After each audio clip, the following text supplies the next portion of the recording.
ባሳለፍነው ቅዳሜ ግንቦት 30 ቀን 2017 ዓ.ም በበይነ መረብ ማሰራጫዎች የተካሄደው ጦርነት ይቁም፣ ግፋዊ አገዛዝ ያብቃ፣ ሰላም ይምጣ በሚል መሪ ሐሳብ የተደረገው የትዕይንተ ህዝብን ተከትሎ የተሳተፉበት ህጋዊ የፖለቲካ ፓርቲዎች ምን ላይ ናቸው ስንል አነጋግረናቸዋል። ሰላም ጤና ይስጥልን ውድ የኢትዮጵያ ሪፖርተር ዩቲዩብ ቻናል ተከታታዮች፣ ወቅታዊና ፈጣን መረጃዎች እንዲደርሷችሁ የኢትዮጵያ ሪፖርተር ዩቲዩብ ቻናልን ላይክ፣ ሰብስክራይብ እና ሼር በማድረግ ማግኘት ትችላላችሁ። ኢልያስ ክፍሌ በዚህ ርዕሰ ጉዳይ ላይ ዝርዝር ዘገባ ይዤላችሁ ቀርቤያለሁ። አብራችሁን ቆዩ።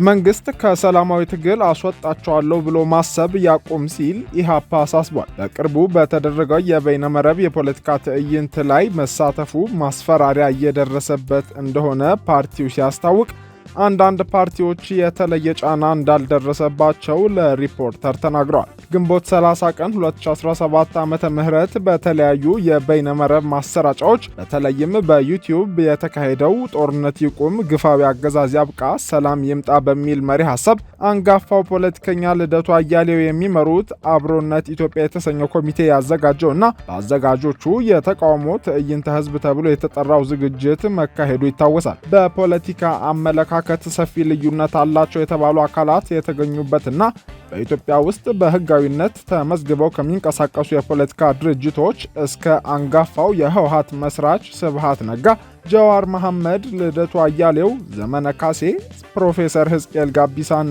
ሌሎችም ፖለቲከኞች ተሳትፎበታል። የበይነመረብ ተቃውሞው እየተካሄደ በነበረበት ወቅት መንግስት የኢንተርኔት አገልግሎት በመገደብ ስርጭቱን ለማስተጓጎል ጥረት ሲያደርግ እንደነበር አዘጋጆቹ ተናግረዋል። መንግስት ግን በዚህ ቅሬታ ላይ እስካሁን የሰጠው ምላሽ የለም። ጦርነት ይቁም በሚል መሪ ቃል በተካሄደው የበይነመረብ የተቃውሞ ትዕይንት ላይ የተሳተፉ ሀገር ውስጥ የሚገኙ ተቃዋሚ ፓርቲዎች ከዝግጅቱ መጠናቀቅ በኋላ የገጠማቸው ጫና ይኖር እንደሆነ የሚለውን ለማጣራት ተሳታፊ የነበሩ የፖለቲካ ፓርቲዎች ተወካዮችን አነጋግረናል።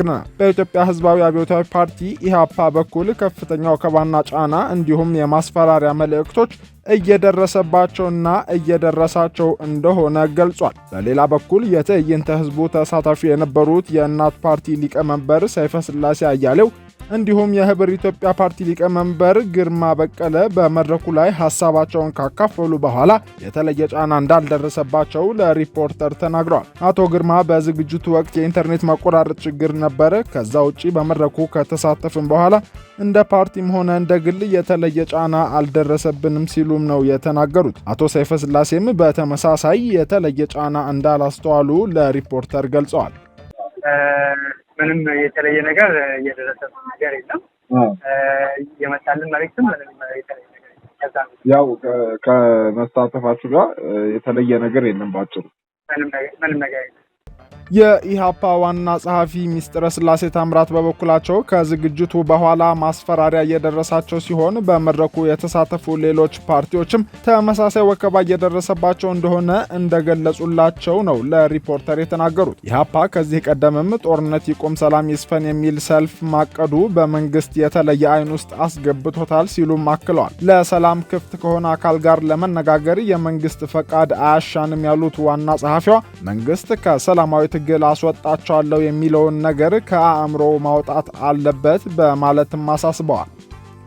ቅዳሜ ዕለት የተካሄደው የበይነመረብ ትዕይንተ ህዝብ በመጀመሪያኛ ዓላማውን የምንደግፈው ነው። ምክንያቱም ከዚህ ቀደምም እንደምታስታውሰው ህዳር 30 2016 ዓመተ ምህረት ላይ ኢህአፓ ጦርነት ይቁም፣ ሰላም ይስፈን በማለት የተለያዩ እንቅስቃሴዎችን እያደረገ ነበር። በዋናነት ደግሞ ሰላማዊ ሰልፍን ጠርቶ ነበር በአዲስ አበባ ከተማ።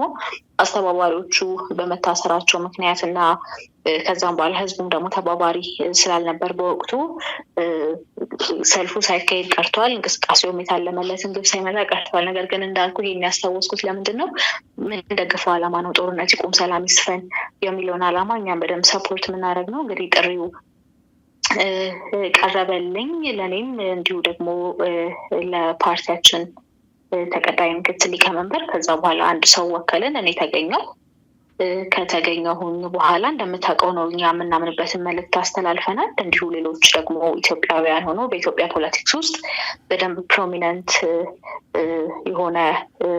የሆኑ ሰዎች ቀርበው ነው መልእክታቸውን ያስተላለፉት። በዋናነት የመልእክቱ ይዘትም ጦርነት ይቁም፣ ሰላም ይስፈን፣ አገዛዝ ያብቃ በሚል ነበረ። በመጀመሪያ በዛው በትዕይንተ ህዝቡ ላይ ኦንላይን በነበርንበት ሰዓት ለእኛም ብዙ የሚላኩ መልእክቶች ነበሩ።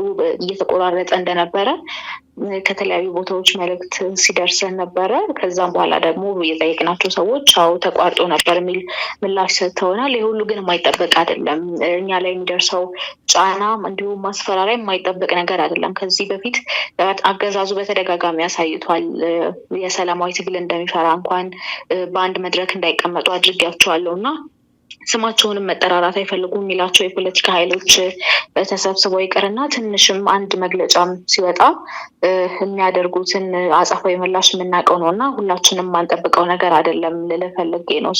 ከዛ በኋላም ከሚደረጉት ንግግራችን በየትኛውም ኢትዮጵያ ክፍል እንዳይደርስ ተጽዕኖ ከማድረግ ኢንተርኔቱን ከማቆራረጥ በተጨማሪም ከዛ በኋላ ፕሮግራሙ ካለቀ በኋላ በቀጥታም በተዘዋዋሪም ከሚያደርጓቸው ንግግሮች በተጨማሪ እኛ ላይ ቀጥታ ደግሞ ጫናም እየተደረገ እንዲሁም ማስፈራሪያዎችን እየደረሱ ይገኛሉ። ዞሮ አሁን የት ጋር ይደርሳል መሰለህ? ቅድም የጠቀስኩልህ ሰላማዊ ሰልፍ አለ፣ ጦርነት ይቁም ሰላም ይስፈን የሚለው በራሱ ኢህአፓ አይን ውስጥ እንዲገባ ያደረገው ነው። ከሌሎች እንቅስቃሴዎች በተጨማሪ እንደገና ተመሳሳይ አንድምታ ያለው ፕሮግራም ላይ ደግሞ መገኘቱና ፕሮግራሙንም ወይም ደግሞ እንቅስቃሴውን እንደሚደግፍና ጦርነት ይቁም ከሚሉ የትኛውም የኢትዮጵያ ህዝብ አካላት ጋር ሰፖርት እንደሚያደርግ መግለጹ በራሱ ሌላ አይን ውስጥ የሚያስገባው ተጨማሪ ነገር እንደሆነ ሊሰመርበት ይገባል። ስለዚህ አሁንም ቢሆን ከሌሎች ፓርቲዎች ይለየዋል ልልህ የምችለው ነገር ከዚህ ቀደም ያደረግነው እንቅስቃሴ እና በተለይ ደግሞ ከዚህኛው እንቅስቃሴ ጋር ተመሳሳይ የሆነው የጦርነት ይቁም ሰላም ይስፈን ሰላማዊ ሰልፍ በራሱ ኢህአፓ አይን ውስጥ እንዲገባ እንደሚያደርግና በዚህኛው መድረክ ላይ ከማዘጋጀት ጀምሮ እጁ አለበት ተብሎ እንዲጠረጠር ያደረገው ነገር ነው። ስለዚህ ከሌሎች ፓርቲዎች በተለየ ጫና ውስጥ ቢገባ እና ማስፈራሪያ እንዲሁም ዛቻ ሊደርስብን የሚገርም ነገር አይደለም።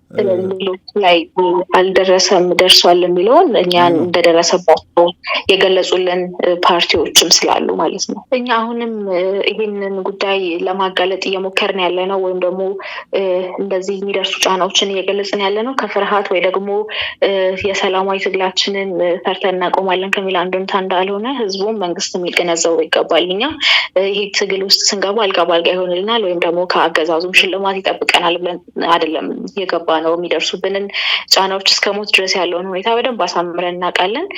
ያንንም አውቀን የገባንበትና እስካሁን ድረስ እንዳደረገው በሰላማዊ ታጋዮች ላይ እንደሚያደርገው ጫና፣ ማስፈራሪያ እንዲሁ የተለያዩ መደለያዎችን በመስጠት የሚቆም የሰላማዊ ትግል የለም። አትሊስት በኢህአፓ ቤት ውስጥ አሁን አመራሮች ላይ እና አባላት ላይ ያደረገ እንዳለው ጫና በማድረግ ከትግሉ አስወጣቸዋለሁ የሚለውን ነገር ከአእምሮ እንዲያወጣና እንዲሁ ደግሞ እኛ የትኛውንም በሰላማዊ መንገድ እንታገላለን እንዲሁ ደግሞ ለሰላም ልባችን ክፍት ነው ከሚል የትኛውም ኢትዮጵያ አካል ጋር ለመነጋገር የመንግስትንም ሆነ የትኛውንም አካል ፍቃድ የመጠየቅ ግዴታም የለብንም። ያንንም እንደማናደርግ ደግሞ በደንብ አጽንኦት መስጠት እንፈልጋለን። እጅግ አድርጌ አመሰግናለሁ ሚስትራ። ሄሎ እጅግ አድርጌ አመሰግናለሁ በጣም ሄሎ ይቆራረጣል መሰለኝ።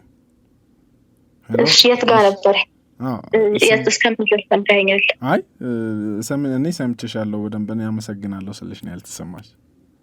መልካም እሺ፣ ቴንኪው እጅግ አድርጌ አመሰግናለሁ። መልካም ቀን።